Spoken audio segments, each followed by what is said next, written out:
শারমিন মুর্শিদকে আমি সেদিনও মুগ্ধ ছিলাম যখন তিনি গণজাগরণ মঞ্চে স্লোগান তুলেছিলেন, কিন্তু উনাকে যখন আমি দেখলাম উনি জুলাইতে এই জঙ্গিদের সাথে রাজপথে, তখন বিস্মিত হয়েছিলাম।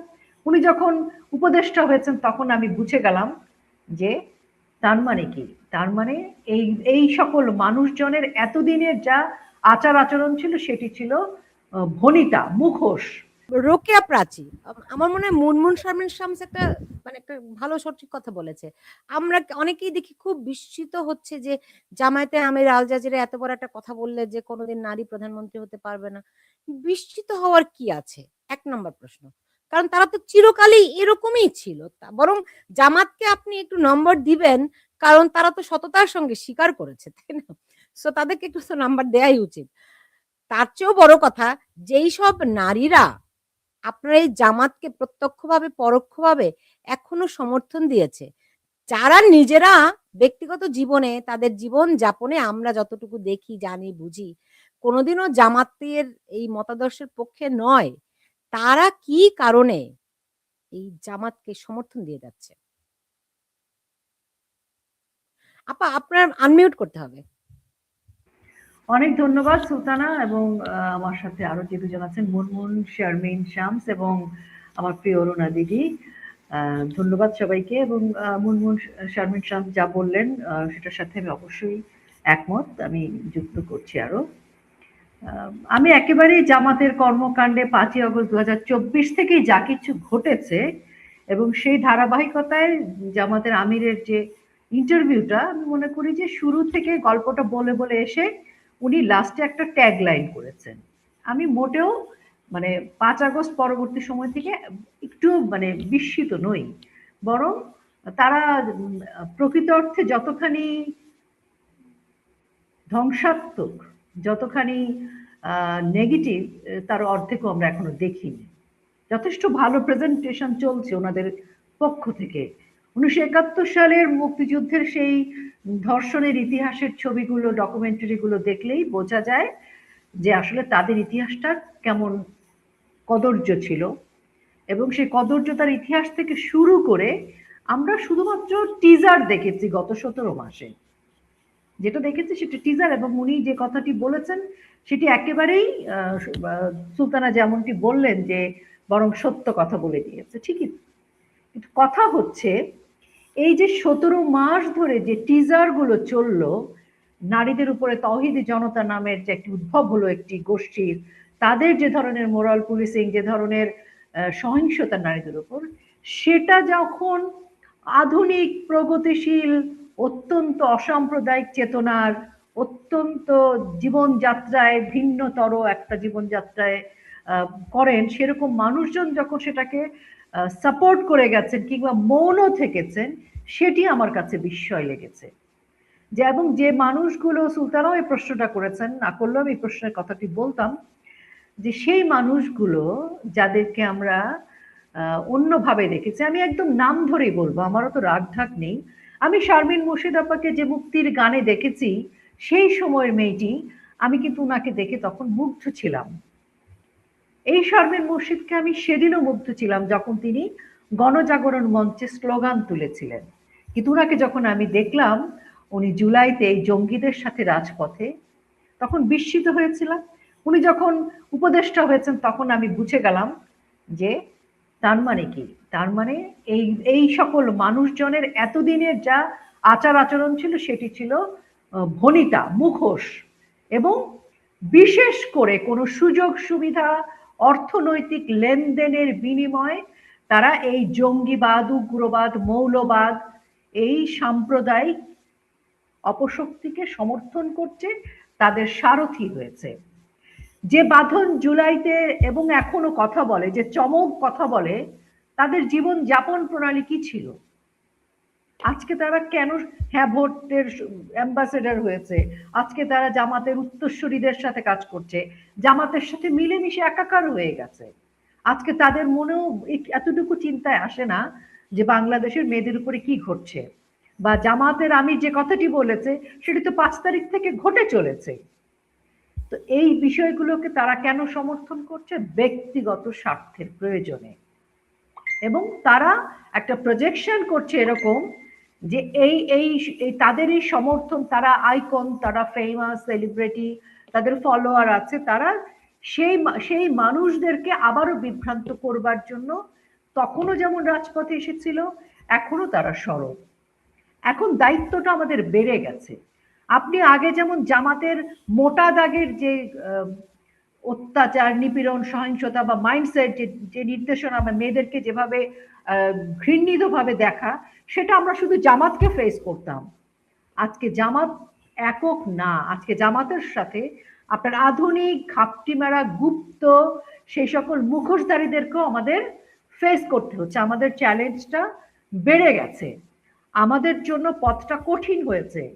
কারণ আগে আমি বলতাম যে জামাত তো এরকম, কিন্তু তখন কিন্তু আজকে কিন্তু বাঁধনও এরকম, আজকে চমকে এরকম, আজকে তাদের অনেক অনুসারী হয়েছে যারা সমাজে তাদের নিজেদের একটা অবস্থান তৈরি করেছে। সেটা আওয়ামী লীগের খেয়ে হোক, আওয়ামী লীগের সাথে থেকে হোক, করেছে, করে তারা নিজেদেরকে আইকন বানিয়ে ফলোয়ার তৈরি করে তারা এখন বাংলাদেশের বাকি নারীদেরকে বিভ্রান্ত করছে, অন্ধকারের দিকে ঠেলে নিয়ে যাচ্ছে। তো আমাদের এখন আসলে আকার ইঙ্গিতে আর কথা বলার সময় নেই, এখন কথা হবে সরাসরি, একদম চিহ্নিত করে। কারণ আমরা মুক্তিযুদ্ধের পরে চিহ্নিত করতে ব্যর্থ হয়েছি, আমাদেরকে এখন 5ই আগস্ট পরবর্তী পর্যায়ে এসে এখন এই চিহ্নিতটা করে ফেলতে হবে একদম স্ট্রেইট, যে ও এরকম, ও এরকম, ও জামাত, ও আধুনিক প্রগতিশীল সেজে জামাতের বা সেই সকল উগ্র মৌলবাদ তৌহিদি জনতার পারপাসটাই সার্ভ করছে। এই দায়িত্বটা এখন আমাদের বেড়ে গেল। অরুণা বিশ্বাস, এই যে দায়িত্বটা বেড়ে যাওয়া, এইটা মোকাবেলা করার জন্য আপনাদের দিক থেকে কোন রকম কোনো প্রিপারেশন মানে প্রস্তুতি আছে কিনা? মানে ধরেন বিশেষ করে আমি যদি বলি শোবিজে কিংবা আমাদের শিল্পাঙ্গনে, আমি দুই একজন নারীর কথা দেখলাম, নারী বলতে তারা হয়তো মডেল কিংবা নাটক করে, সামহাউ তারা এক ধরনের সেলিব্রিটি, আমি ঠিক চিনিও না সবাইকে। দেখলাম জামাত যদি ক্ষমতায় আসে তাহলে তো হিজাব করতে হবে, কি করব, তাহলে আমরা হিজাব করে সিনেমা করব, হিজাব করে নাটক করব, মডেলিং করবো, এই যে তারাই হ্যাঁ হালাল সিনেমা করবে তারা, সেই হালাল সিনেমা করবে, হালাল মডেলিং করবে। হ্যাঁ, তো এরা এই কাজগুলো করছে শুধুই কি অর্থের বিনিময়ে, নাকি এর নেপথ্যে আরো কিছু আছে না?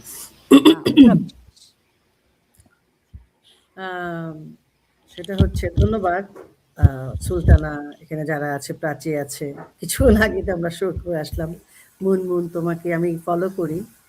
তো বিষয়টা হচ্ছে হালাল ব্রোথেল আছে জানো তো মিডল ইস্টে।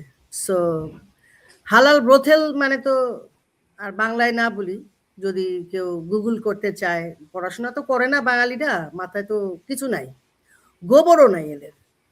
তো ওরা হালাল ব্রোথেল থাকতে পারলে হালাল ফিল্ম, অ্যান্ড ফিল্মটা হবে কিনা এটাও একটা বিষয় আছে। যাই হোক, আমি একটু পেছনে যাই। আজকে সবাই আশ্চর্য হচ্ছে 17 মাসে এটা দেখিয়েছে, ওটা দেখিয়েছে। সারা জীবন তো আমরা এটাই শুনেছি যে হিন্দুরা কাফের, সারা জীবন এটা শুনেই বড় হয়েছে। তারা মাদ্রাসায় পড়ে, মসজিদে যায়, সেখানে পড়ে, মেয়ে মানুষ দেখলে এটা হবে, মেয়ে মানুষ দেখলে এটা হবে, সারা জীবন। কিন্তু আনফর্চুনেটলি এত দুর্ভাগ্য এই ছেলেগুলার, প্রত্যেকের জন্ম কিন্তু মায়ের পেট থেকে। এবং মেয়েদের প্রতি যে এত ঘৃণা এদের, এটা কারা করেছে, এটাকে ফাইন্ড আউট করতে হবে, তারপরে তো আমরা সলিউশনে যাব। সলিউশনটা কিভাবে হবে?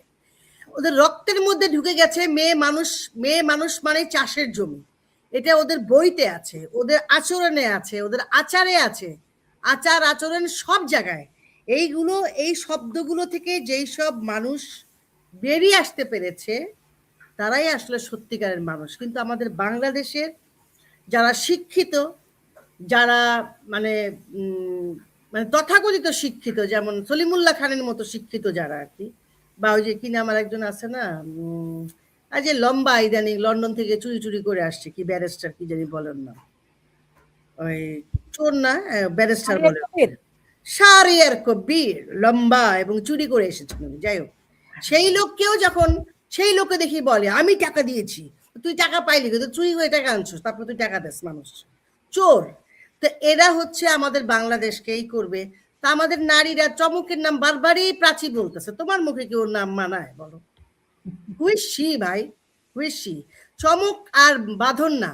আমাদের দেশের, আমি তোমাকে আবারও বলি, আমাদের দেশের অধিকাংশই যারা শিল্পী নামক ট্যাগ লাইন নিয়ে ঘুরে বেড়ায় তারা অধিকাংশই সাম্প্রদায়িক। আমি বললাম, আমি গ্যারান্টি দিয়ে বলতে পারি সাম্প্রদায়িক। যার জন্য, কারণ ওটা আমি ফেস করেছি, আমি জানি। আজকে যেইভাবে গালিগালাজ করা হয় মেয়ে, একবারও কি ভাবে এই মহিলাটা আমার মায়ের বয়সী? প্রধানমন্ত্রীকে নিয়ে কখনো কি ভাবছে যে এই মহিলাটা আমার ভাষা? মেয়েরাই বলেছে তোমাকে চবর্গীয় শব্দ না কি কি জানি বলছে, বলে নাই? ভুলে গেছো? এরা কারা? এরা কারা? এরা তো মেয়ে। কারা বলাচ্ছে? ছেলেরা বলাচ্ছে। এই ছেলেরাই আবার এই মেয়েদেরকে রেপ করবে, রেপ করে মেরে ফেলবে, এবং রাস্তায় তো লাশই ভাসতেছে। তো কিভাবে ঠিক করবা? 17 কোটি মানুষের মধ্যে যদি মনে করো 16.5 কোটি লোক যদি এই মানসিকতায় থাকে, তাহলে সেই দেশে তুমি কি ঠিক করবা? কিভাবে সম্ভব? রক্তের মধ্যে তো নাই। এবং মায়েরাও তো বলে না যে তুই যে এই যে বাসা থেকে বেরিয়ে গেছিস, বাসা থেকে বেরিয়ে যে মাদেরকে গালিগালাজ করছিস, তুই তো আমার জঠরে ছিলি 9 মাস 10 দিন। কোনো মাকে প্রতিবাদ করতে দেখছো? কোনো বয়স্ক মাকে প্রতিবাদ করতে দেখছো? আমার ছেলে যদি বলতো কোনদিন এই সব, আমার একটা ছেলে আছে, আমি তাকে বলতাম ভাই তোর তোর তোর মা আমি হইতে চাই না। আমি বলতাম। একটি মাকে বলতে শুনছো? এই যে জামাতের লোকরা প্রায় দেখি মেয়েদেরকে নিয়ে আজে বাজে কথা বলে, যে বিশ্ববিদ্যালয়ের মেয়েদেরকে বললো, কোনো মাকে প্রতিবাদ করতে দেখছো? কোনো টিচারকে প্রতিবাদ করতে দেখছো?